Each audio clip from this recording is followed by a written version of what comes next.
Well, good morning, everyone. Thank you for allowing me into your homes once more. I have a report looking into the upcoming activities of 2025 on tobacco. And these forecasts were given by Jeff Dorfman of North Carolina State University. He is an agricultural economist, and it reflects on the previous year and the aftermath of the hurricanes and bad storms, the dry weather, the excessive rains. The whole gamut was experienced last year, and that has some effect on what we can expect this coming year. Flue-cured tobacco acreage in the United States stabilized in 2020 after falling steadily from 2014 through 2020. And even rising slightly from its low point over the last few years. However, harvested acres in North Carolina in 2024 will be down compared to 2023 due to excess rain from Tropical Storm Debby and Hurricane Helene. With North Carolina producing over half of all flue-cured tobacco in the United States, a bad harvest here cannot be made up from other states. We expect to see U.S. harvested acres down 15% in 2024 versus 2023, pounds produced down 18%, and yield down 15%. This is all caused by many areas of North Carolina seeing their yields or harvested acres down by 30 to 40%. For tobacco farmers who had a good crop in 2024, these circumstances paved the way for higher prices. Pricing power for tobacco growers will likely continue into 2026 as the world supply of high-quality leaves will remain tight due to this year's short harvest in the United States and bad weather conditions in southern Brazil and Zimbabwe.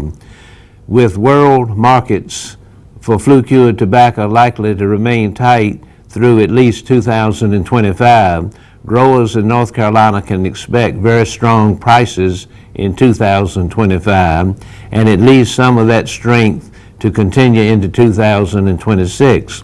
Prices in the $2.30 to $2.50 range are certainly possible if the quality is there.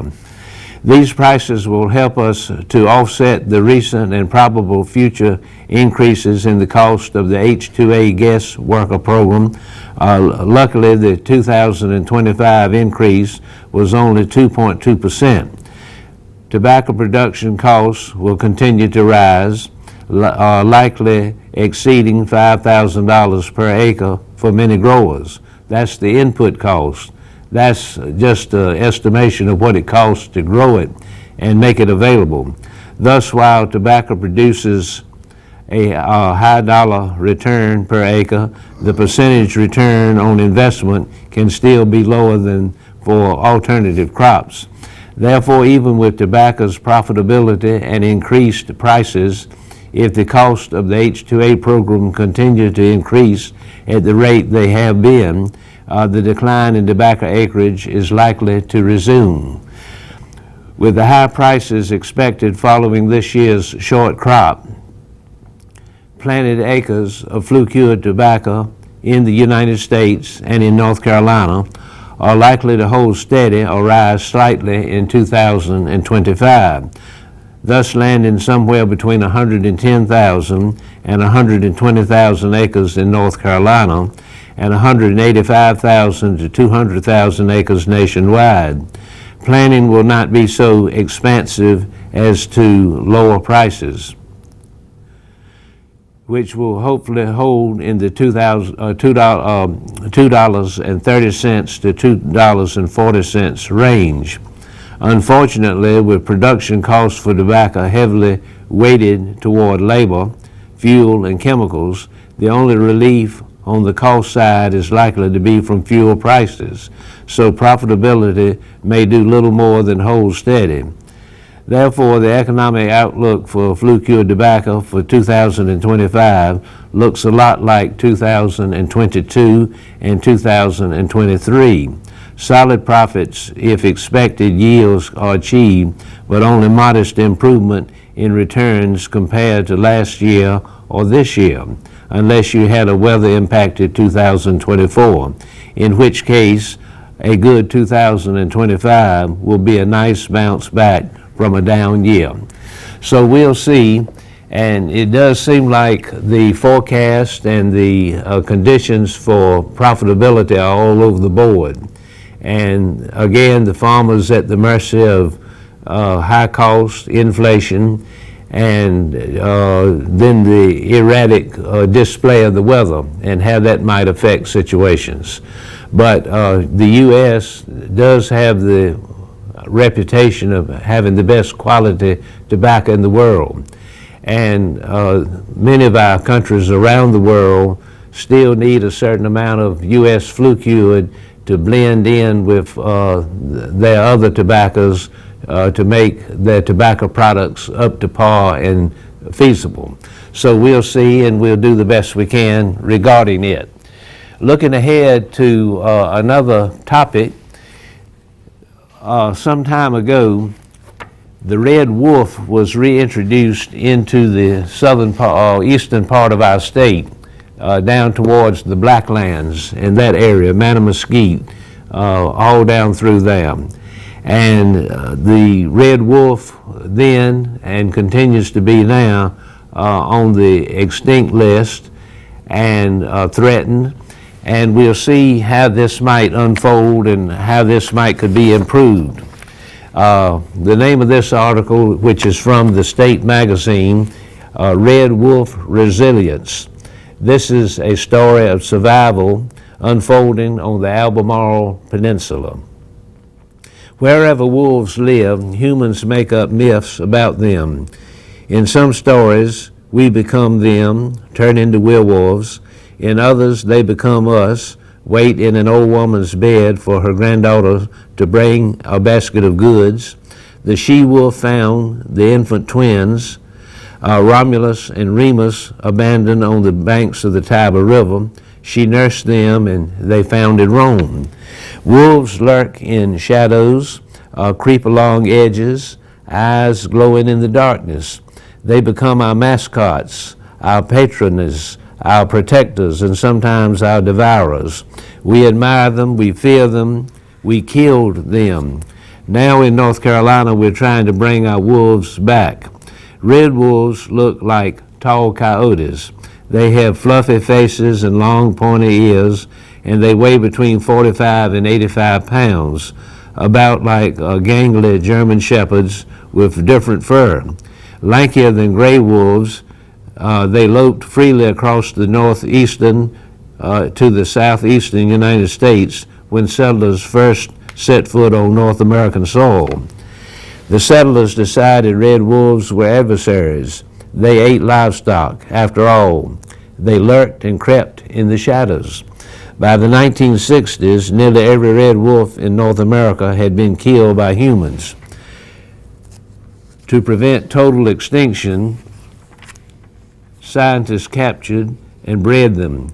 In 1987, the federal government chose North Carolina's own edges, our Albemarle Peninsula, to return the wolves to the wild. The government protected them from poaching, and the number of wild wolves slowly grew. Roland Kays heads the North Carolina Museum of Natural Science Biodiversity Lab and hosts YouTube's Wild Animals channel.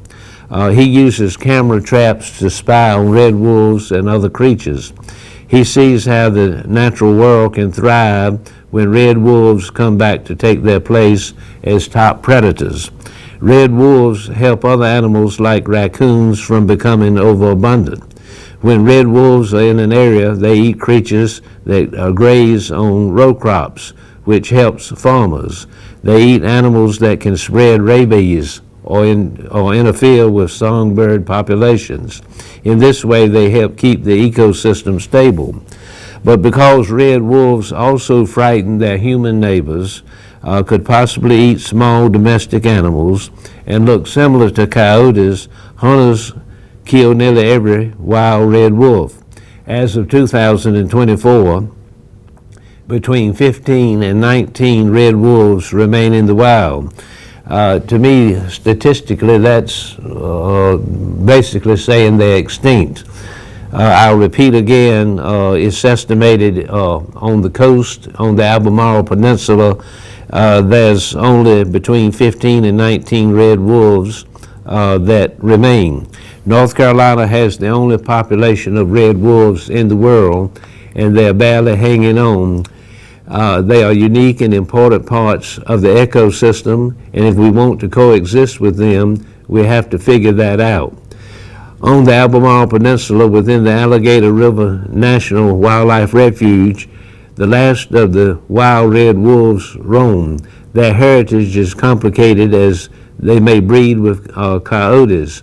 They have families, they have friends, they speak to each other in wolf language with yaps and barks, growls, whines, and howls. They communicate with their ears and tails. They move like shadows. They stalk and stare.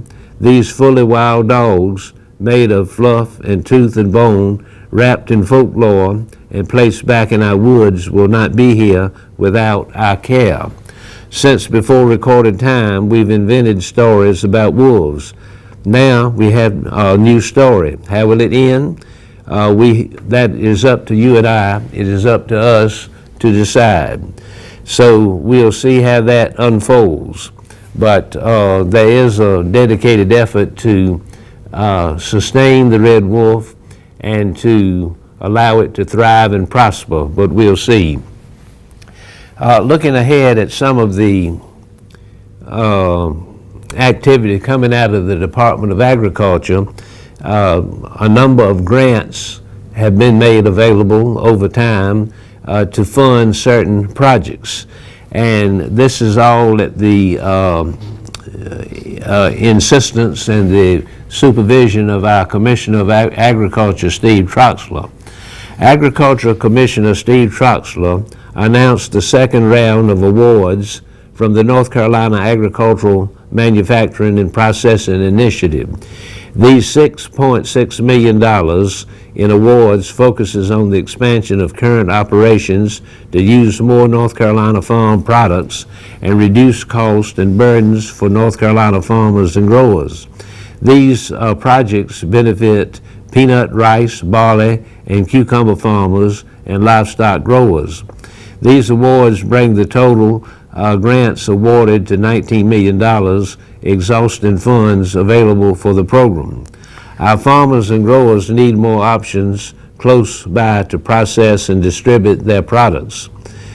These products will increase farmer opportunities, reduce their cost, and result in more North Carolina jobs and private investment.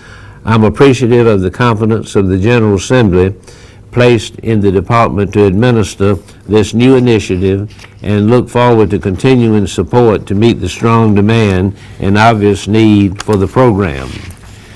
The Department of Agriculture and Consumer Services administers this, and I have repeated this once, but I will repeat it once more. The various entities that are receiving some assistance at this time include Mount Olive Pickles, Sandyland Peanut of Hertford County, Tidewater Grain of Pamlico County, Carolina Malt House in Rowan County, Finite of Sampson County for fertilizer manufacturing, and etc. Then we add to that this second round. And part of that second round includes a grant for hemp production. $100,000 goes to the North Carolina State University Department of Crops and Soil Science to fund hemp grain and seed production for a year. Fiber hemp acreage is steadily increasing in North Carolina, and farmers have voiced concern over high input costs. Mainly imported seed costs growers between $350 and $500 per acre. This project will develop their hemp seed production that will bolster local seed supply and reduce farmer input costs. Additionally, this project will develop preliminary grain hemp production recommendations. So I didn't know personally that hemp was making a comeback. There was some interest of a year or two ago, but according to this, there's still interest and it's continuing to build. That's all the time I have today. Be warm and stay safe. I look forward to being with you next week. Thank you and God bless you.